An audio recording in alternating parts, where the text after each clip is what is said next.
Alright guys, as y'all can see, we got a coon in the live trap. It took a few more days than what I thought it would, but he's actually made a mess. He's dug all the way around it. It's got mud all inside of it. He is one muddy coon. So this is the closest trap to the house. We're gonna go on down and check the other traps. I'm gonna set one more, and we'll come back and we'll dispatch him and we'll get back with you. So you'll see y'all in a little bit.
Oh, another possum.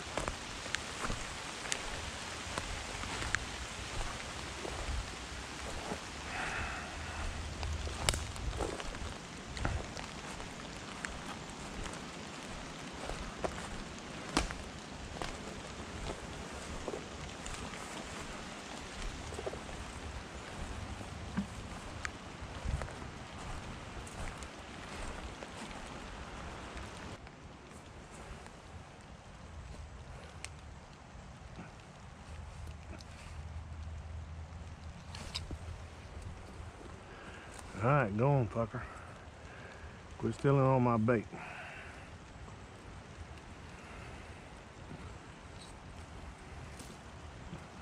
Y'all keep getting right down these briars.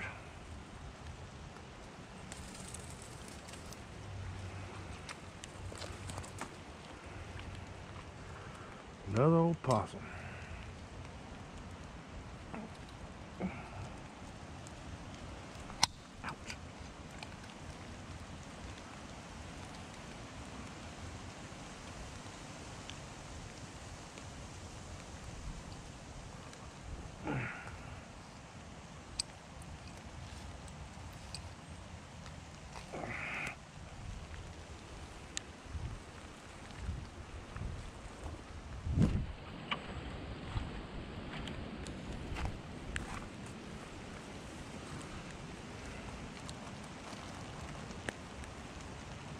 Alright, we're gonna put marshmallows in this one, guys.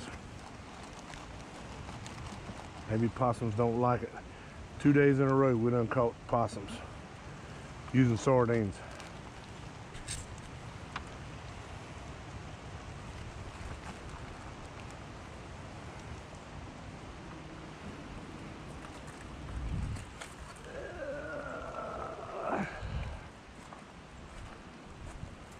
Go. He's alright, look at him. Got his feelings hurt. Got his feelings hurt. Maybe he won't come back down here again.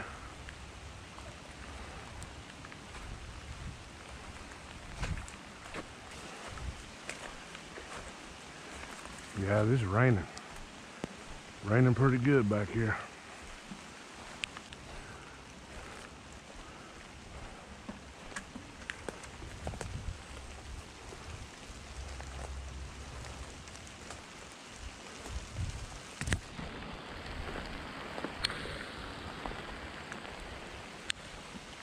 Well, set number 3 didn't catch nothing.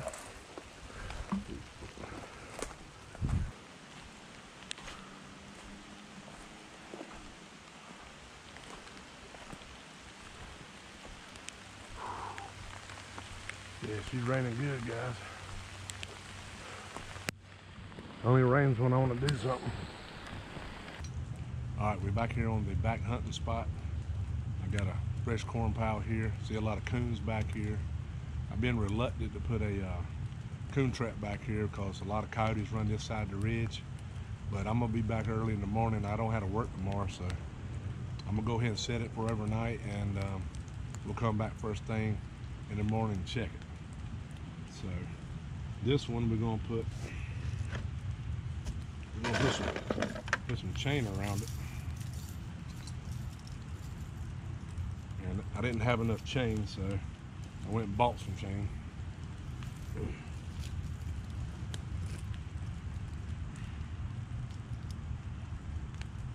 So using these quick dog clips right here, I like to go ahead and hook them twice. That way got less chance of losing.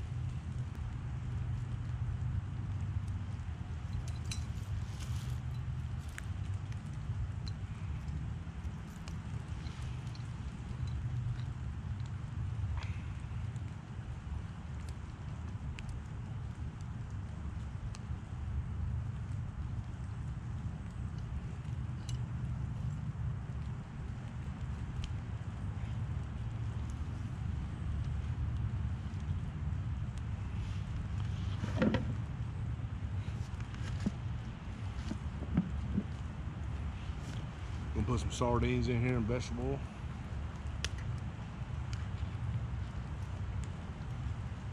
This will help mask our scent too.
Alright, and what you can see is I kicked some pine straw around the brand new chain, get rid of some of the shininess. And you can see we got dog-proof trap. It's slammed full of sardines, and we dropped some on the ground, and we'll probably catch one in the morning. Alright guys, we just got back to the shed, and we're gonna go about cleaning this thing and getting it ready. I got soaked, I had to go in the house, change clothes. My little rain jacket, you see it hanging right there. It's just now trying to dry out. But we got us about a 20-pound boar coon right here. Excuse my mess in my shed, but you can see him, and he's soaking wet too. So we're gonna get this thing cleaned up, get him cut up, quartered up, get him in the refrigerator and let him age a little bit. So I guess we'll get back with you as soon as we get him cleaned up. I'm not going to show it because I just don't think it's right to show stuff like that, and some people don't like it, and everybody knows what it is. So we'll get back with you. Alright guys, we're here at the end of the video. It's about 4 days later. I cleaned the raccoon, I quartered him up, I set him on ice in a cooler, I got him in the refrigerator outside, and I'm letting them age just like you would a deer. You let them age anywhere from 4 to 7 days, longer the better. But raccoon has a lot of fat on it. The meat's firmed up, the fat's firmed up, and it's going to be easier to fillet that fat meat off a raccoon. And once we get all this cleaned up, get all the fat off of it we can, we're going to leave a little bit in there for flavor when we grill it. And I'll get back with you. But today we're going to do a raccoon jambalaya, and it's going to be really good. I can't wait. All right, we've already done one. You can see how pretty that meat is. Good old meat. Like I said, the fat will firm up and it's easier to fillet, and you can see there's quite a bit of fat on this piece. I've already sliced all the fat off of the other one, which is pretty easy, just like you would cleaning up a pork butt or ribs or whatever. So you just do like this and you get up under it, and all you do is just take your time and just try to get fat only. And it's just like that. I mean, you see I got a little piece of lean, but look at all that fat. And that fat, you know, they say it's real bitter. I know my grandpa used to eat these all the time, and he would say you'd had to fry a raccoon or a possum 3 times to get all the grease off of them. And I think each time they would pour the grease off. But he used to eat these all the time. Said he'd rather eat a possum than a coon. But today we're going to have raccoon.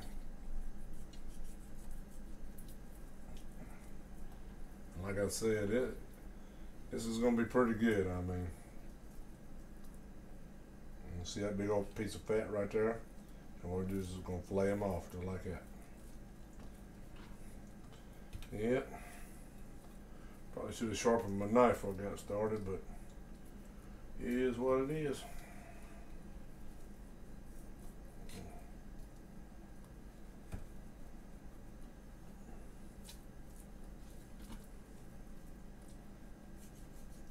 Right there's a little bit of bone.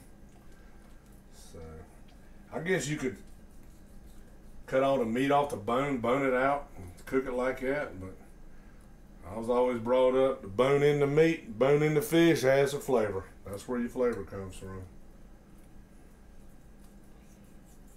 So we about got this piece right here done. And I'm gonna go ahead and clean the other 2 pieces. Today I'm only gonna cook a front shoulder and a back ham. I don't think my wife's really gonna try it. My son's here, he'll probably eat a little bit with me. But I don't want to waste it. And plus I got another way I want to cook this for y'all. And so another ham and another shoulder will be perfect. The traditional way to cook it was back in the old days in the South. They say like a pot roast. Well, pot roast is not my favorite. I think it's really bland. So I'm gonna get these next couple pieces cleaned up and I'll get back with you. Alright guys, we have our 2 pieces of meat here we're going to use today. We got the front shoulder and the back ham, and I've already trimmed off all the excess fat off of it. The next procedure will be, we'll come back and we'll put some of our seasoning. I make a homemade butt rub, hog rub or anything. I usually sprinkle that on my meat like this. We'll sprinkle this on here. Then we'll come back and we're going to wrap it in bacon. And we're going to lather it up like a newborn baby in the bacon.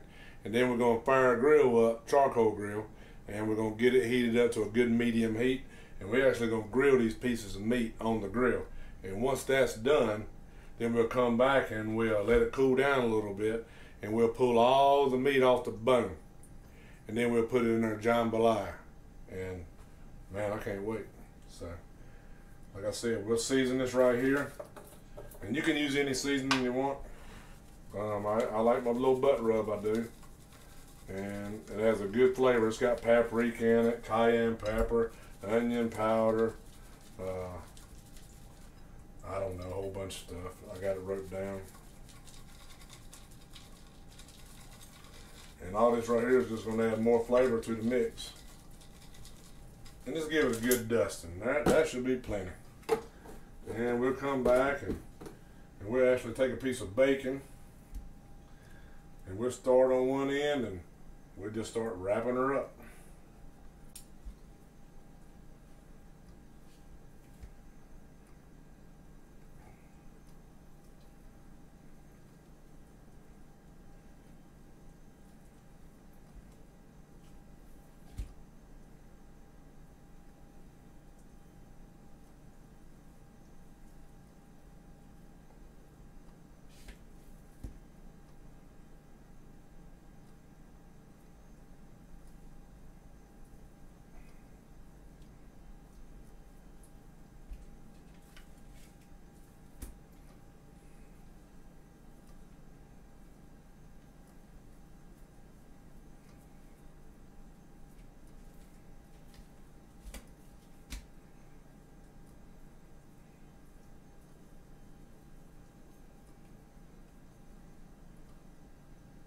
there it is, all wrapped in bacon.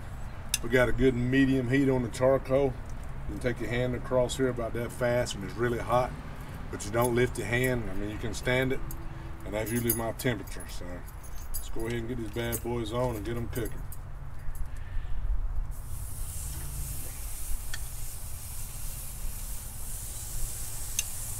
Give them about 15 minutes and then we'll come back and check it out.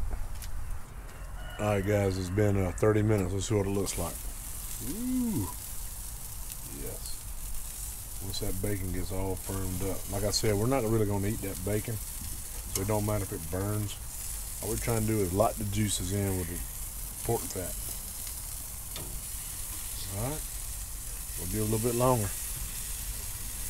I can tell it's firming up.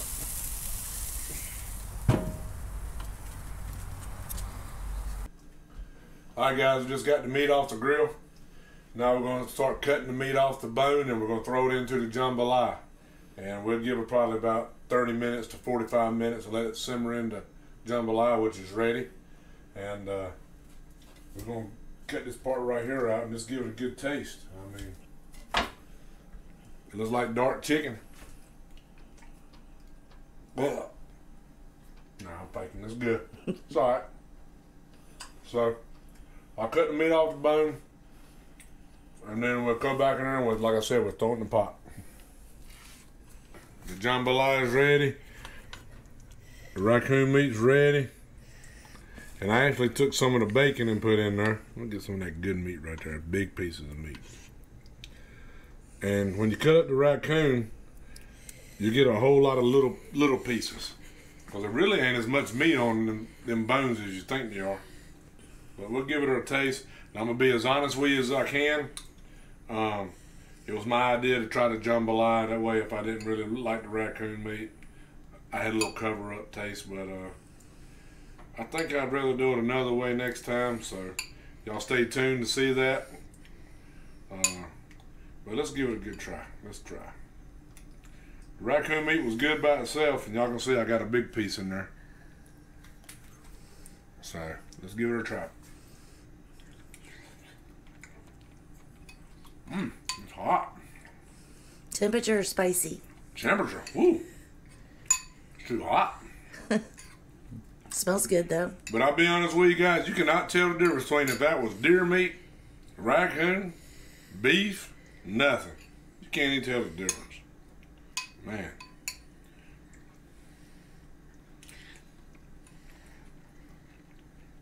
Oh yeah. Oh yeah. So y'all stay tuned. I'll probably do another one with the other ham and the shoulder. Another way to cook it. But wow, that's really good. A little hot though.